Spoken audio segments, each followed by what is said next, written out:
Hello friends, hamster കോമ്പറ്റിൻ്റെ July 15 daily ചിപ്പറാണ് നമ്മളിപ്പോൾ നോക്കാൻ പോകുന്നത്.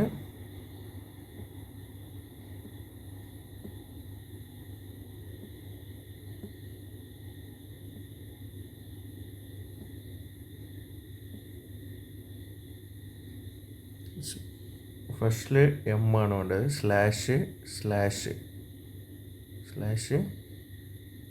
സ്ലാഷ് എം വന്നു, പിന്നെ ഡോട്ട് ഇ വന്നു, പിന്നെ ഡോട്ട് സ്ലാഷ് ഡോട്ട് ആറ് വന്നു, പിന്നെ സ്ലാഷ് ഡോട്ട് സ്ലാഷ് കെ വന്നു, പിന്നെ ഡോട്ട് സ്ലാഷ് ഡോട്ട് എൽ വന്നു, പിന്നെ ഡോട്ട് ഇ.